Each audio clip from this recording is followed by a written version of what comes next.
Napanood nyo ba yun? Nagpatulpo pala itong si Medit Barcelona dito sa kanyang kaibigan na si Christine. Ang ganda naman ni Christine. Kamukha siya ng ex ko.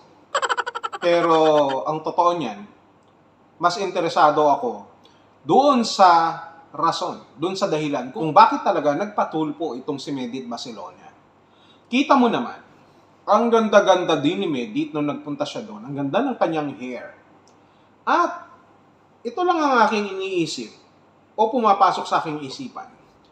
Ano ba talaga ang motibo para magpatulpo itong si Medit sa kanyang kaibigan? In fact, sila po ay mag-best friend. At kapag sinabing mag-best friend, natural lamang na magkakaroon po sila ng kiskisan sa pagdating ng panahon. Sabi nga nila, your best friend could be also your best enemy. Sapagkat nagkakaalaman kayo ng inyong mga sikreto. At yun nga ang nangyayari, na kung ano daw yung mga impormasyon na sinasabi nitong si Medit sa kanyang kaibigan na si Christine ay nilalabas daw nito sa social media. Ipinopost daw at ibinibigay pa raw sa ibang reactor na kagaya ni Ate Egypta para balahurain at sirain itong si Medit na ikinasama naman ng loob nitong si Medit at siya po ay naiyak na lamang. Kumbaga, feeling niya dahil sa ginagawa nitong si Christine ay lalong nagkakaleche-leche ang buhay niya na dapat sana noon ay nagtitinda lamang siya ng leche plan pero ngayon mukhang magkakaleche-leche ang buhay niya dahil sa ginagawa di umano na paninira nitong kaibigan niya na si Christine. Opo, nagpatulpo si Medit para daw mabigyan siya ng hustisya at ang gusto niya, makulong itong si Christine, ang kanyang kaibigan, para matigil na raw ang mga paninira sa kanya. At nagpakilala din siya, bukod doon na siya ay isang small vlogger, na isang charity vlogger, na isang content creator, at hindi lamang yan, siya ay nagpakilala rin bilang ambassadress ng kanilang eskwelahan. At itong mga paninira na ito, na ginagawa ng kanyang best friend, ay nakakasira daw sa kanyang pag-aaral, nakakaapekto, hindi lamang sa kanyang pag-aaral, kung hindi pati mismo sa kanyang pamilya. Kaya gusto niyang matuldukan itong ginagawa ni Christine na kamukha ng aking ex para daw matigil na yung pambabalahura sa kanya at paninira sa kanya. Kaya nga, noong siya ay tinatanong ni Sir Idol Rapi Tulfo, ay ipinaliwanag niya ang lahat.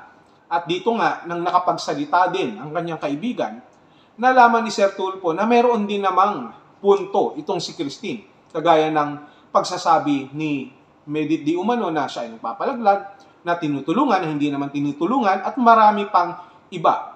Sa makatuwid, nung nadinig ni Sir Rapi Tulfo, ni Idol, yung panig ng bawat isa, kahit sa maikling panahon lamang o oras, na pag-isip-isip niya na hindi naman ito ganoon kagrabe kung tutuusin. Lalo na, alam natin na iniiwasan ng RTIA yung mga content creator dahil lumalabas na ginagamit lang naman nila o ginagawa nilang exposure ang Rapi Tulfo in action. Sa madaling salita, itong kanilang problema, kahit sabihin pa natin cyber libel yan, may mga partes o may mga detalye dyan na pwede na nilang pag-usapan, na pwede na nilang pagkasunduan at isaayos kung mayroon pang pagkakataon na maayos na sila ay magkasundo. Ngayon, kung mayroon naman talagang rason para tuluyan mo o tuluyan ni Medit itong si Christine, hindi naman talaga dapat sa Rapi Tulfo in action. Kung gusto mo talaga magkaso, dumiretso ka na. No? Asikasuhin mo na yung mga formalities, kumuha ka na ng abogado mo o kung ano-ano pa para makasuhan yung tao na gusto mong kasuhan. Dahil kapag lumalabas na ganito ang pamamaraan dahil sa Rapi Tulfo in action lamang na gagamitin, o kahit sabihin na natin na kumukuha ka dyan ng assistance o kung ano man na tulong, mas nangingibabaw pa rin na ang iisipin ng mga tao na ito ay content lamang. Sapagkat pwede naman yang maisaayos, magawa ng paraan na hindi na kailangan ng RTIA. Kaya, ang iniisip ng iba, kayo ay uma-RT lamang. Hindi na dapat dumating pa sa RTIA.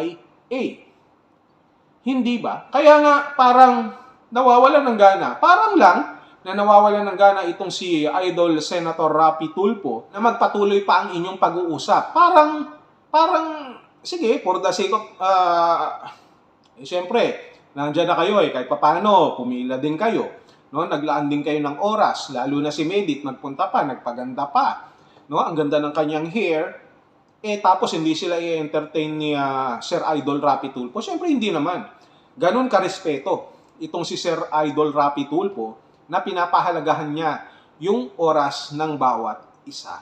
Pero ang totoo niyan, sa totoo lang, hindi nyo na dapat kailangan istorbohin pa sa mga ganong klaseng problema si Sir Idol Rapi Tulfo sapagkat mayroon pang mas mga importanteng bagay na dapat siyang asikasuhin o iresolba na mas matindi pang problema na dapat niyang pagtuunan ng pansin. Hindi yung mga ganyang klaseng batuhan ng mga salita. Provided na mayroon kayong mga salita na binitiwan sa bawat isa, pwede na rin kayong mag-usap. Kagaya nga ng gustong gawin ni Idol Rapi Tulfo, ni Idol Rapi, ay pagkasunduin na lamang kayo sapagkat ang nakikita niya rito, dahil magkaibigan naman kayo, ito ay nagsimula lamang sa hindi pagkakaintindihan. At dahil parehas naman kayong may nasasabi sa bawat isa, kagaya nga nasabi ni Sir Idol Rapi Tulfo, ay patas na lamang kayo. It's a tie. At huwag niyo nang sayangin yung oras pa ni Sir Idol Rapi Tulfo, ng Rapi Tulfo in action. Pero dahil ginawa nyo yan, lalo na kay Medit, hindi ko alam kung pabor ba sa kanya yan, kung makakabuti ba sa kanya na nagkaroon siya ng exposure o kung ano man, kasi nga, naiyak siya. Naiyak si Medit. So, dagdag points din yan, kahit papano na talaga namang nagkakaroon ng konting drama o bigat, no? Yung mga sinasabi niya, sapagkat we don't know. Hindi natin alam yon, no? Pero ang importante lang dito, ang mahalaga dito, maisaayos yan. Magawa ng paraan na kung hindi na kailangan humantong pa sa korte, sa kasuhan, ay ayusin na lamang. Yun lang naman ang gustong mangyari ni Sir Idol Rapi Tulfo. Matalino si Sir Idol, si Senator. Alam niya yung mga bagay-bagay na dapat na tuluyan at yung mga bagay na dapat isaayos na lamang o pagkasunduin na lamang. Sapagkat hindi lamang yung istorya nyo naka-enkwentro na noon pa ng Rapi Tulfo in action, marami na mga content creator. Kung baga, hindi na big deal yan.